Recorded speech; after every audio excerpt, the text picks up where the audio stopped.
Chavrusa Daf. Okay. All right. Good. How you doing? Morning. Good morning. This is Happy going to be Friday. a little bit of a shorter share, and that's okay. Exactly. You know, V'gisa by Yoma B'layla. Doesn't say V'gisa by 39 minutes. Right. Toil. If you but in it. In it. Oh, in this. But yeah, it means not day. Means night, no, it means full day. learn a little day bit and learn at night. Okay. So we are up to 12:03 in the guard scroll. Earlier 11b. Go for it. Okay. Earlier, in the last Amma, the Gemara posed a contradiction between two brises regarding whether or not shuls and Bati Midrashim can contract Tsaras Toma. The Gemara suggested three ways to resolve the contradiction, the last of which was to distinguish between an urban shul and a rural shul, city and the country. The Gemara now challenges this last solution. So we said over there. And we actually said that we thought that could even be Rameh, remember? I know, but I'll take your word for it. And we said over there that a shul in a busy city is not really owned by, or is no. Which one? Yeah, no, the city is basically everyone owns it. Everyone owns it. Everyone's like Chaim Hashalom, everyone's in, it's like everyone's shul. And therefore it could contract Tumah?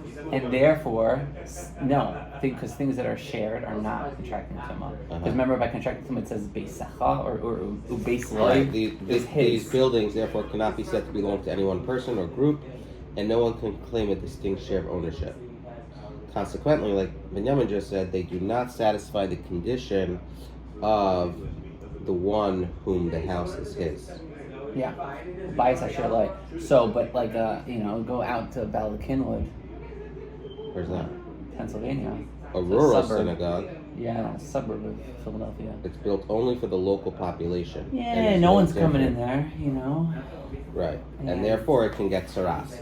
So that's how we differentiate. Because we did have two brises. One said a shul can contract saras, and one said it didn't. So we made an afkamina between. Thank you to Rabbi Teddy for the shul. Yes, thank you, and thank you PSEG for the lights. Yes, and the shirt. What company is that? A true classic. I got this one on Amazon. And thank you for the table company. Yeah, a lot of people to thank. Okay, so is it true that a shul an out-of-town shul? Sorry, no. Yeah, rural. But yeah, country. But is it so that a country synagogue can become tamei? It's more personal, it's more private. It has ownership because the people that are there own it. The Torah says, when you shall enter the land of Canaan, which I will give you for an inheritance, and I will place a tzaras plate in the house of the land of your inheritance. This implies that the law of tzaras tama would not go into effect until they conquered Eretz Yisrael. Furthermore, even if they conquered it but did not yet apportion it among the Shvatim, or they apportioned it among the Shvatim but did not yet apportion it further among the families of each Shevat, or but they didn't individually identify each particular piece of land. Minayin, from where can it be derived that the laws of Tzaras Tama would not apply? Talmud Leimar upo asher loy habayis. Mi shem yuchad loy, implying Tzaras Tama applies only to the home of one whose house is specifically his. Yatsu elu she'en yuchad loy, all the other houses. This that it says for an inheritance might have you think that it needs to be apportioned to an individual. No, I think for the inheritance means that it actually has to belong to a specific person. So it's not enough if it's just a portion to the Shevet. It's not enough if it's just portion to the father's household. It's not enough if it's, it has to be, each person knows. And how do you know that from? Because of Bias and Shirley. Right, Achuza would, I think you're saying that. Achuza would sound like it's susceptible to the Tzaras Tama as long as it's part of your inheritance. Mm-hmm. But then it specifically narrows it down that it has to be yours. So thus we see that Sarasama does not apply where he cannot identify the particular house that is his. Likewise, regarding a shul, even a rural shul, which is like, specific to the people of that town, since it is impossible to isolate which part of the shul belongs to any one person, it should not be subject to Tzaras Tuma. I just continued reading. And, yeah. Oh, thus we see that Tzaras Tuma does not apply where you cannot identify the particular house that is his. So, in that case, it says for an inheritance. From where can it be derived that the laws of Tzaras Tuma would not apply? What does that mean? It would not apply to what? The Menayim and the Gemara. From where? If it's not yet apportioned to you, how do we know that if it's not yet apportioned to you specifically? And it was already apportioned to the Sheva. It was already apportioned to the fact that it says inheritance sounds broad. Like right, exactly. But it needs to be yours because it says Ulash Loi Habayis, implying that Tzaras Tuma only applies to the home of one whose house is specifically his. This excludes these houses which are not specifically his, since he does not know. Okay, thus we see that Tzaras Tuma does not apply where it cannot identify the particular house that is his. Likewise, regarding a shul, even a rural shul, since it is impossible to isolate which part of the synagogue belongs to any one person, it should not be subject to Tzaras Tuma. Yeah, but like a house which has partners, also, who owns which part of the house? So first of all, maybe it's more specific. Maybe it's like, I own this part, you own that part. Shul is very general. Yeah. Rather, the clearest resolutions of the original contradiction are as we original. The first two. Which is note 27. Either that the conflicting brises reflect the divergent views of Rameir and the Chachamim, who differ regarding whether shul requires a mezuzah, and therefore whether or not it can contract tzaras, or that both brises follow the Chachamim, but the brise that subjects a shul to Tzaras Tuma speaks of a shul that has a resident shamesh, and therefore that's why it requires. That's why it's susceptible to tuma and requires the mezuzah. Okay. It is 9:20. We'll be cognizant of time. It is 9:20? Oh, okay. So I have to go. Thank you so much. This was great. This is Geshmak. We're going to continue off. Starts a new piece about them having to prepare another kohen when the kohen goes in. Perfect. So I think our homework for Shabbos should be to chazer the daf. We did a daf essentially, right? Yeah. We did Yud Aleph. We start from Yud Aleph on the top. See me? Yeah, we started from the top of Yud Aleph, and now we the mitzvah of mezuzah. just got to the top of. We're a little into it. It's a little bit more than the daf. Yud Aleph, and then so almost did a block. How do you feel about that? It feels great.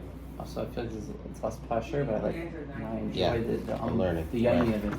Okay, shout out to Yitzi Langer, shout out to Rabbi Teddy, shout out to Ari Gluck over there, shout out to everyone who's watching this, and have a great Shabbos. Yeah, remember, just learn whatever you can. Yeah. Let us know. Let us know how it is. If you have any questions about the Yoma, go deeper. Yeah.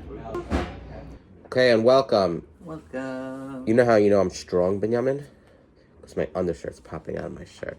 Yeah, very strong. It's a look. Yeah, use code Ellie to get $18 off the undershirt. The undershirt. I don't have twillery undershirts, by the way. Okay. I did want to look at the bottom, just at the end. Where are we at? 12? I just want to say we're on the middle of 12b in Yoma. When Ravin arrived from Eretz Yisrael, he said, regarding the belt of a Kohen Gadol in Yom Kippur, everyone agrees that it was made of pure linen. Likewise, B'shar Yom Shana, likewise regarding the belt of the Kohen Gadol on the other days of the year, Divrei Kol Shaklayim, everyone agrees that it was made of Klayim, shatnez. Where they argue, Lo nechlaku elabav nate be'avnitoi shel Kohen hedyati. Disagree only in regard to the belt of an ordinary Kohen. Bein b'shar Yom Shana, bein b'Yom Kippur, both on the other days of the year and on Yom Kippur. It's like bein b'suvim sharabi omer shel Klayim. For Rabbi says it was made of shatnez.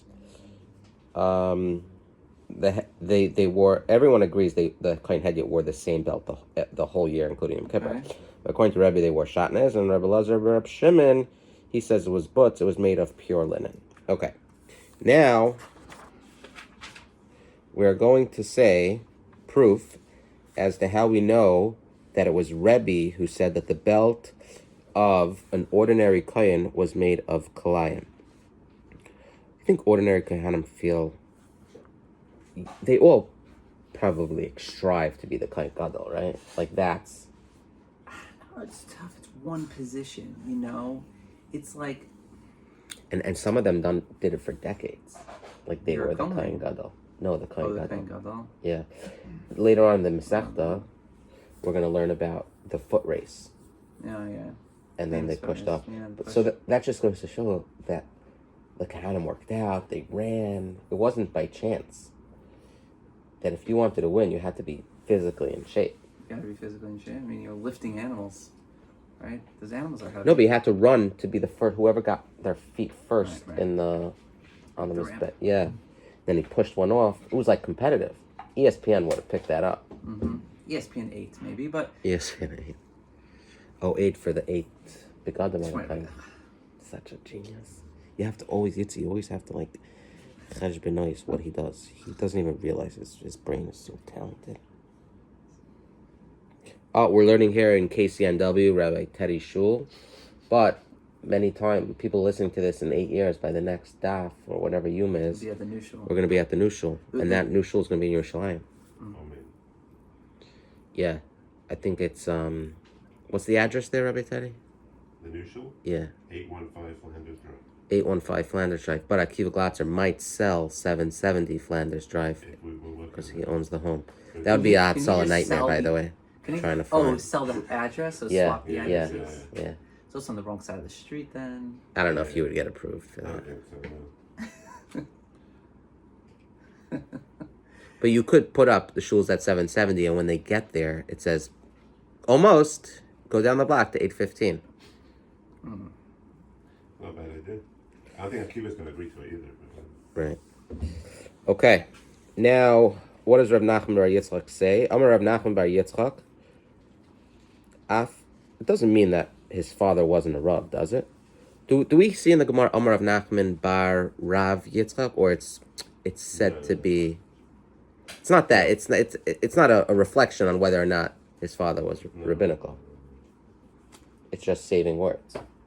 Amar Nachman bar Yitzchak, Af ani nami tanina. We have also learned elsewhere that this Rebbe's view that the Kohen Hedyot wore shatnez is as indicated by the following brisa. Al Bisari. The Torah says the Kohen shall don his linen tunic, the shirt, and he shall don linen breeches on his flesh. I have not seen the word breeches. I'll have a good pair of breeches. The verse refers to the daily service of separating a portion of the ash from the heap on the altar and depositing it next to the ramp. This service is called Trumas Hadeshen. Oh, they named it after the Sefer. Very good. You know what would be great? Separation You of the ask ash. ChatGPT, Yeah, take a picture of it and say, translate it into like yeshivish English. they probably could do it. Like, don't use the word breeches. Don't use the word like What is breeches? this repetition serves. Isn't it like- Pants? No, some we kind of- said Yeah, we had, I think it is pants. The but they had a tunic is the different shirt. word for pants before trousers. No. Exactly. Like In England, they call them breeches, right? You have a little stain on your breeches. right. Is that No, you? trousers is English. Yeah. So what's breeches? Breeches is like underwear. There, right? Oh, underwear. Underwear. I looked it up. It's like I like under. that. I think it's Oh, underwear. you just know it. Yeah. She's smart. What's your name? Shlomo Alter. Shlomo Alter. We're recording, so you're now forever. Now you know it's permanent. Memorialized. Oh, okay. So it's the breeches on his flesh. That makes sense because it's there. Ma tamid lemer yilbash. What does the Torah teach when it says he shall don? The Torah could have written v'lavash hakohen midei bara mechnesei vad al b'sari. The kohen shall don his linen tunic and linen breeches upon his flesh. It would have been self-evident that the verb v'lavash he shall don refers to both the tunic and that. So it basically, I would imagine the pasuk says lavash twice, right? Oh, is that Yeah. what it shall V'lavash don? hakohen midei bad And he shall umechnesei don. bad yilbash al b'sari. So why do we have the second verb? So it is, Rashi says, it's available to signify additional law.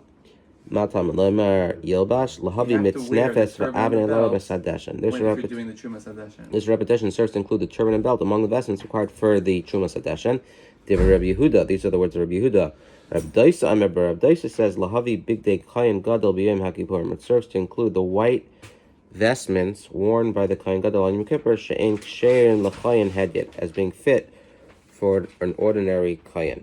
So according to Rabbi Yehuda, he says the extra lavash is to teach you that the Kayin wears those items by Trumas Hadeshim. But Reb Daisa says the reason it says lavash is to include the white vestments worn by the Kayin Gadol on Yom Kippur as being fit for an ordinary Kayin.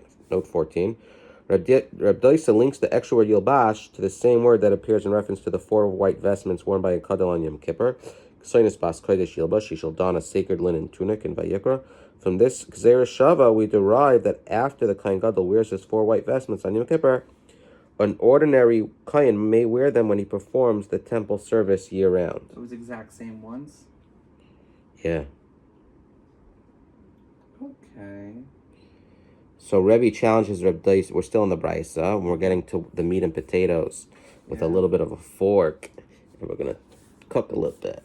Rebbe challenges Reb Daisa's interpretation of the pasuk. Rabbi says, Shtei Shuvais Badavar. There are 2 rebuttals of the matter. Chada, firstly, this cannot be what the pasuk means. The Abnei Shel Kayin Gadol B'Yom HaKippurim, because the pure linen belt of the Kayin Gadol, which he wore in Yom Kippur, Loizehu Abnei Shel Kayin Hedyet, is not the same as the belt of the ordinary Kayin, which is made of kalayim.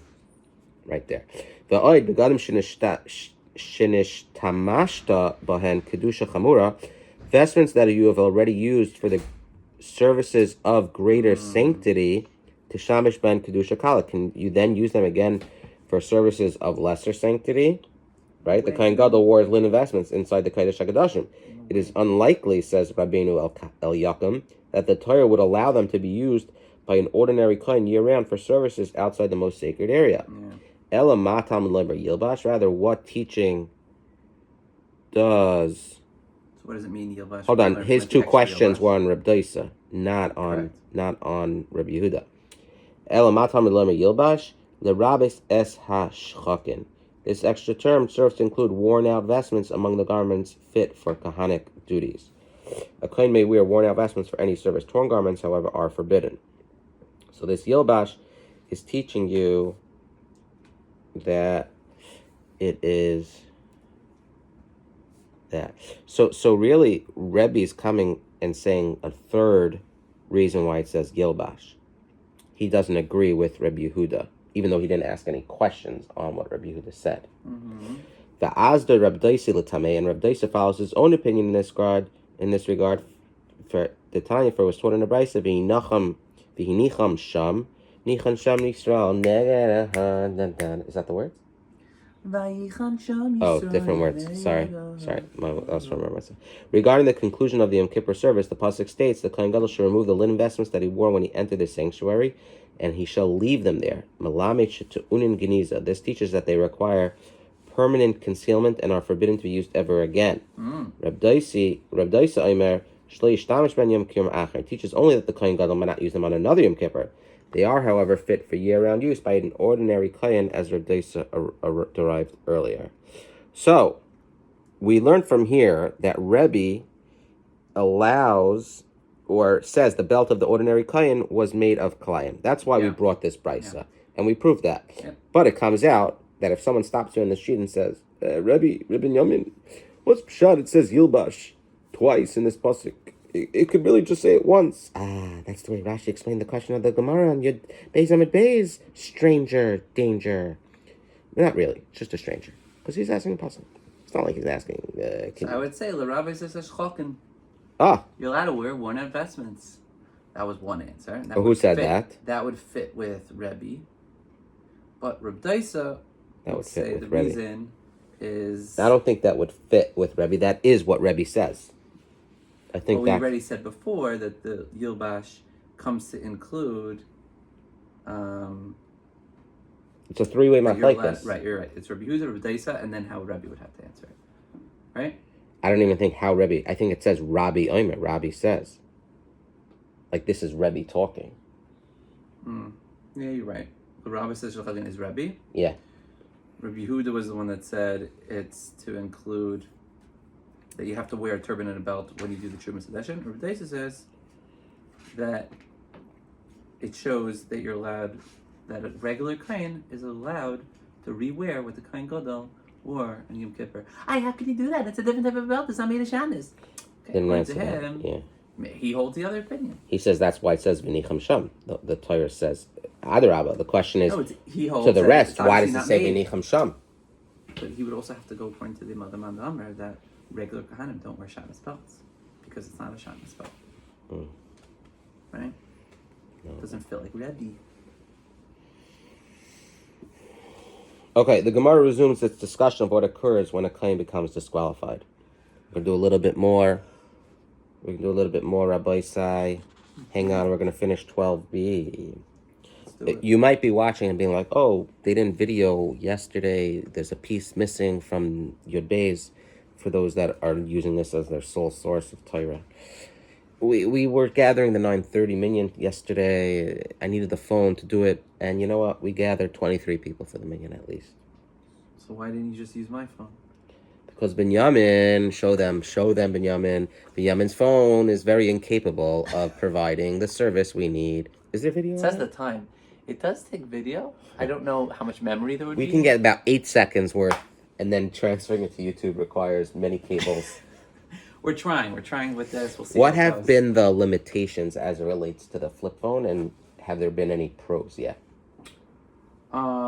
Yes. There has been limitations. Such as? I wanted to check a doctor's phone number when I was like at the park. No Google? Like, 411. Remember 411? Yeah. You dial 411. I was like, it's for sure going to charge me like $1.50 to find the number. Yeah. It's like, okay, I'll call when I get home. You could have called me anytime. I'm more than happy to provide any Google-related services. Yitzi, he knows when I call him, he answers the phone. He's like, what do you want me to look up? What? Because when else do I call him? Look up, for the Torah stuff? No, anything. Just random phone call from Yitzi. Why don't... Oh, from you? Oh, because he... Oh, no, I'm sorry. Any time I'll call him, it'll be because, like, I'm, like, driving and I don't have the capability of looking something up, or he'll answer the phone and be like... He's your encyclopedia when you can't... Not encyclopedia, he's my Google Assistant. Google Assistant. Like, if Siri's not playing ball and I don't have my hands, to myself. I gotcha. So what have been the benefits of I would flip? say the benefits have been that I've been more present, It was when I started... No way. He just says that because that's what the pamphlets tells him to say. when I started It's a counting recruitment Sphira, service. I was starting to count Sphira, and I was using this little Pesach companion Haggadah from the Thank You Hashem. They put out something. And they were trying to give like kavanas of what you should think about when you're starting to count Sphira. Like, we start counting Sphira and we're like, so careful, every night, don't miss a night. And you're like, what are you doing with that? And one thing that it said was a thought that's really stuck with me was, you're right here, right now, counting today. And we're here just to count today. And every day we're going up to something. It's like, what is that? It's the fact that today is today. And I'm focusing on being present today. And then I took that with me, and it was actually only on the 49th day of the Aymer I decided I'm moving on to this phone so that I could actually be more present. And that's it. I'm 3 days in. 3 days in. No, I first of all, I had a flip phone for almost 2 years. That's pretty good. And honestly, it's very... I guess for me, it took more time for me to be like feel present. I think, like the first week or two was just hard. It is. I'm still want to like. Also, I have FOMO that people are in my WhatsApp chats. Oh, how do you check WhatsApp? So I have it. So I still have my iPhone that's at home that could use in Wi-Fi. Oh, Wi-Fi. Except last night my power went out for 3 hours, and I'm like, oh my gosh, now I can't use. Come in. Yeah, come in. We're just learning Torah on a recorded And line. now I realize I can't even use my WhatsApp anymore because my service is now on this phone. My Wi-Fi's down because the power is out. So then you were My power didn't go out once since I moved into this house. I've been here almost 4 years. Test from Hashem. Mamash test. 3 hours the power was out. So now I don't even have this way to do. So he was Amish. I was Amish, and I used like flashlights, like actual flashlights. Oh yeah, never. Yeah, my kids were like, what? The power's out? You mean you can't turn on the light? You can't. You want to hear interesting? They were so. That there is. That means no. That there is a place in the world for some Wi-Fi enabled device, like $25 a month. It gives you a couple of gig. That is a backup. 'Cause- And they do have that for people who just want it in their cars for Waze. Oh, interesting. You could pay like exactly what that is. Oh, I didn't know that. I didn't know I that. was looking. They have these devices. Oh, really? You like plug into your car. Yeah, because some smartphones that are dumb phones but have Waze have that capability. This dumb phone has a Waze. It does? Yeah. It's And- a dedicated Waze button even. And it works fine? Is that what you use in the car now? Well, I haven't used it yet, but yeah, Waze. You get maps from 2012. When I got a flip phone, I named it Flippy. Do you have a name yet? Oh no, it doesn't have a name yet. It hasn't It'll had its come to birth you. yet. It's only 4 days old. You right? You gotta wait till 8 days. It's gonna come. 8, you see? Keeps coming back to the Gemara. Okay, we have a couple more minutes before this 9:30 starts.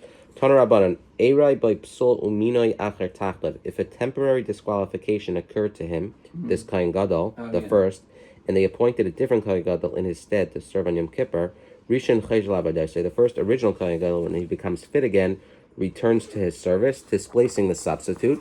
Sheni Kol Mitzvahs Kahuna Gedoyel Alav. And the second Kohen Gadol, though no longer the acting Kohen Gadol, has all the mitzvahs of the high priesthood upon him. Example, he may not let his hair grow excessively long. He may not rend his garments until mourning, like Avelis. He may not contract Tumah from deceased relatives. He may not marry a widow, and he must wear the 8 vestments of a Kohen Gadol when performing the temple service. Saying in that small window, he's not allowed to marry a widow. Yeah, I was going to ask, like, it's during that time, right? Yeah, it's literally how much time? This is Yom Kippur, right? Yeah, he stated psul. What's the? No, but even even if it's like 3 days before Yom Kippur, it's that Well, week. or maybe it's during the year. Kohen Gadol could have some psul during the year, and he needs a So substitute. forever Kohen now? Gadol. Oh, or is it only? Is it forever? I don't know. Anyways, what we just said was Divrei Reb Meir. Rabbi Yossi, Rishon Chayzel Avadasei, the first Kohen Gadol who becomes fit returns to his service. Sheni Einei Roya Loy L'Chayin Gadol V'Loy L'Chayin Hedit. But the second Kohen who had a substitute for him is not fit to serve in the base of Mikdash, attired either as a Kohen Gadol in 8 vestments, or attired as an ordinary Kohen in 4 vestments. Interesting. He gets the boot. The Bryce will explain why Rabbi Yossi disqualifies the substitute Kohen Gadol from serving in either capacity. I'd love to hear. Quoted from Rashi there. Amar Rabbi Yossi said in support of this view that he just said, Ma'aseh b'Yosef ben Elam b'Tzipari story. There was an incident involving Yosef ben Elam of Tzipari, Story time. she'eroi by psul b'Kohen Gadol minu tachlim, in which it happened that a disqualification occurred to the Kohen Gadol, and they appointed him Yosef ben Elam in his stead. V'amru Chachamim, and the Chacham said, Rishon Chayzel Avadasei, the first Kohen Gadol, when he becomes fit again, returns to his service. Sheni ein roy loy l'chayin gadol loy l'chayin hedyet. Neither. Kohen Gadol misham eva. He may not serve attired as a Kohen Gadol because of the enmity, the hatred that this might arouse in the first Kohen Gadol. Interesting. Kohen hedyet misham malan b'kodesh v'loy meridin. And he may not serve attired as an ordinary Kohen because of the principle that in sacred matters we elevate but do not lower the decree. Wow. Since the substitute once served in the higher capacity of a Kohen Gadol, he may not be demoted to the level of an ordinary Kohen even after being replaced by the original Kohen Gadol. So he's between a rock and a holy place. The rock good. is the... That's good. That's good. So tomorrow we're going to go through, we're going to repeat that and then go through a ruling. Interesting, very interesting. Yuma's mamish geschmack. You always think Yuma like, oh, it's happens to me, it's pretty geschmack. Pretty. Thank you. Bye everyone.